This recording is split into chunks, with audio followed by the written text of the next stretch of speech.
It is the voice of Indiana County. It's WCCS 101.1 FM, AM 1160, and WCCSradio.com.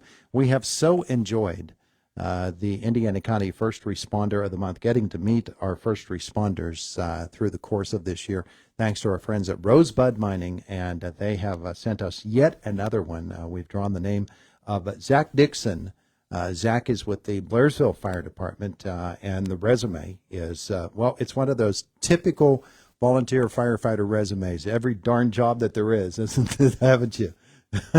Yeah, I get a little experience, yeah.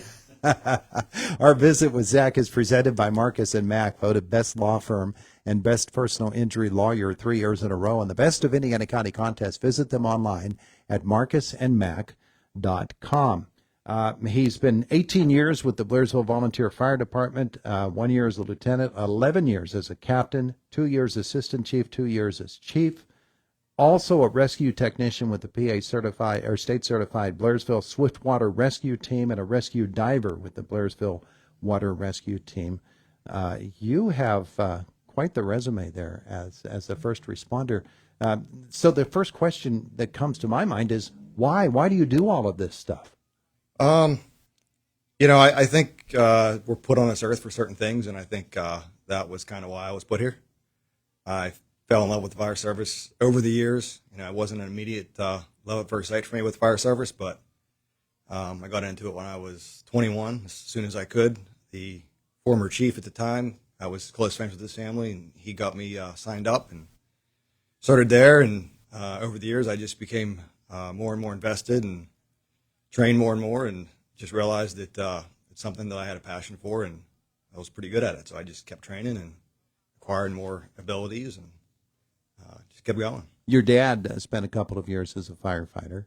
Firefighting families, they do become second families, don't they? Absolutely, yeah. My dad was, when I was a child, he was an active firefighter, and then, of course, like a lot of people, he got busy whenever my brother was born, and he had 2 kids, and he was working out of town, so he took an absence. And when I became an assistant chief, like all of us say here, as we stand in front of this mic, they're firefighters, we have manpower issues. So he saw that we were hurting, so he came back actually now, and he's a driver for us. So now I'm the chief, and he's one of our drivers. Yeah. Let's talk about water rescue because Blairsville has a very, very active water rescue team. The Blairsville Water Rescue Team, the Swift Water Rescue Team. It's a really special calling, and it takes a special person to get down in that water when it's cold in the middle of winter, doesn't it? So it's a totally separate discipline too from firefighting. So if you want to be a volunteer firefighter, there's a whole training regiment you have to take, and if you want to do swift water rescue, you have to start from scratch again. And the people on that team went through a lot of training, hundreds of hours of training. We have to do annual skills proficiency tests, and we have to do swim tests. We have to do certain documentation for that. So the people that are on that team, there's 6 from Blairsville, 1 from our city, and 2 from right here in Indiana that keep that team alive. And we are the only state-recognized team in Indiana County right now that is able to hold that recognition. So yeah. And your calls don't just come to Indiana County. You could be off and running for a good long distance. We could be deployed anywhere in the state, and our certification is 2A, so we are able to do complex rescues and be self-sustainable for up to 24 hours. The job of a firefighter, when the alarm goes off, especially a volunteer firefighter, it could be anything on any given call, can't it? Yeah, I mean, when people don't know who to call, who do they call? They call the fire department. But that's kind of what we sign up for. That's what I sign up for. And, there's training out there. There's training out there in everything you can imagine. There's training for going to structure fires, for vehicle rescue technicians, for cutting people out of cars. The water rescue thing, I mean, if you name it, there's training out there for it. Yeah.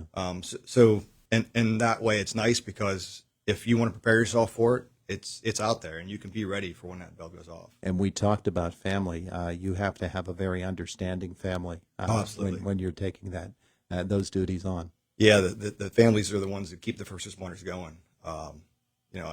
Like last week, I had 3 meetings last week after work. I was gone all weekend at a training event. I'll be going to night training, and then I'll be at a meeting tomorrow night, all for the fire department. And you have a job too. I have a day job. Yep. So it's not like you don't have things to do with your time through the course of the day. Yeah. Talk about the Blairsville Fire Department as a whole, as a group, and how important they are within a community. We're very fortunate. We have a very small group, but a very dedicated group of skilled individuals down there.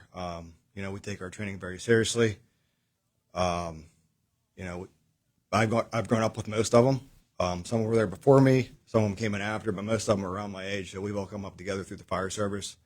Hundreds, probably thousands of hours of training, both certified and through conferences. We've gone to different states to train. Their devotion to be able to provide that service for the community is second to none. And if I need something, I call on them, and it's the same for them. So. Yeah. Of course, not every aspect of everything that you do as a firefighter can be fun, and there are a lot of stresses, and there are many things that we might consider to be mundane jobs. Cleaning up after the bingo, and being a member of the auxiliary or things of those, but those are really important jobs, and that you need those people to come along and be a part of this whole effort as well. Absolutely, we wouldn't exist. The volunteer fire service wouldn't exist without the administrative side. We got a president, Jim Mann. He keeps us going. We recently added a support membership to the Blairsville Fire Department that helps us keep our fundraisers going because, you hear everybody stand up here and say we need people and we'll work with you, whatever you have to offer. And there's no department around here that's any different that I know of. Mm-hmm. Those support members, they come in, they don't respond to alarms. They just help us keep the doors open. Now there's 2 people doing the work that there was 10 lined up to do, 20 years ago when I got in. And I'm pretty sure it's the same everywhere. Yeah. It's a calling, and one of the aspects of it that I think is underappreciated is the fundraising aspect of it all. Absolutely. Fire trucks are very, very expensive. The equipment that goes on the fire truck is very expensive and wears out, and they all have shorter lifespans than maybe we might think. When a piece of equipment can be adequate for now and 3 years from now, that's going to be outdated and it's going to need to be replaced. Those costs just never seem to get lower, do they? No, absolutely. You talk about, people call it the jaws of life, which is a coin term for hearse, but the tools that are used to cut people out of cars. One tool is $12,000. Yeah. And our rescue truck carries 3 of them. Some people carry duplicates, so they carry 6 of those, and that's just one item on that truck. I recall talking to a firefighter a couple of months ago who was talking about when you're at a fire scene and you're sitting there for 6-8 hours. The truck is running and it's working the whole time. That takes gasoline. So there are actually tankers that will have to come out and fill up the trucks while they're on the scene. That's an expensive proposition.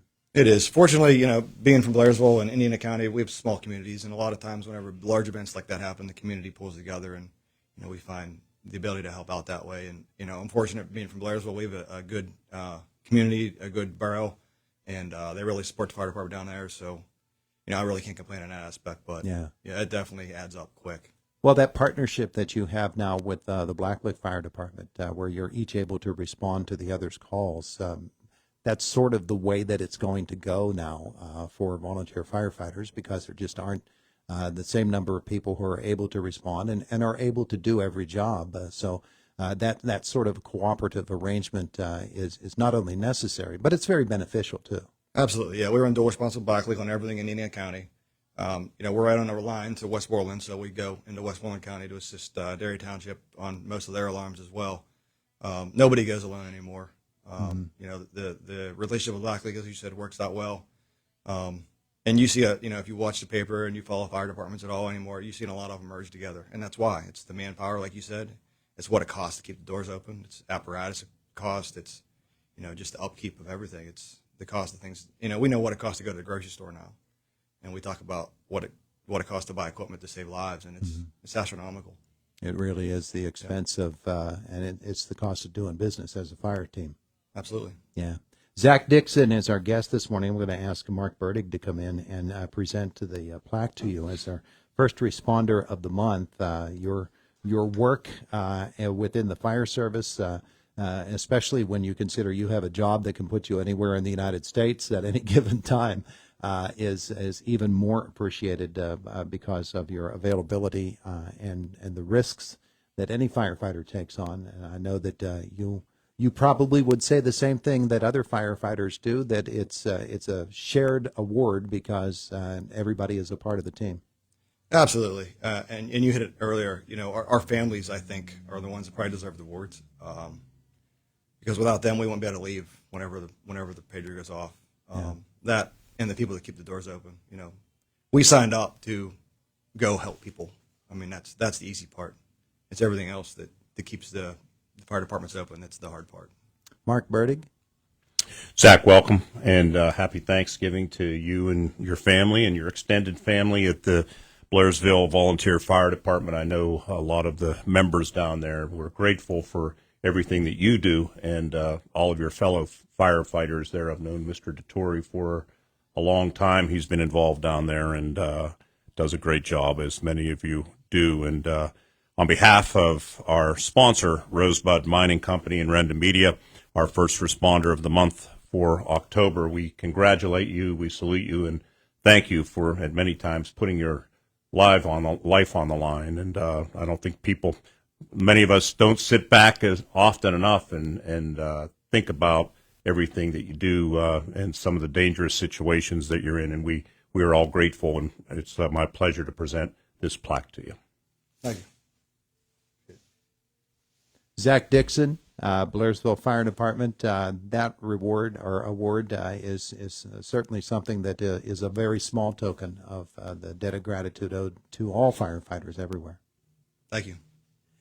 It is the voice of Indiana County. It's WCCS 101.1 FM, AM 1160, and WCCSradio.com. Zach Dixon, his photograph will adorn the wall, if you will, at our website, WCCSradio.com, where you'll find the first responder of the month for each of our months shown there. And we appreciate him and all of you who are our first responders, whether it's the fire service, ambulance, or police, or whatever it happens to be. It's 23 and a half after 9 o'clock. It's Indiana in the Morning on WCCS 101.1 FM, AM 1160, and WCCSradio.com.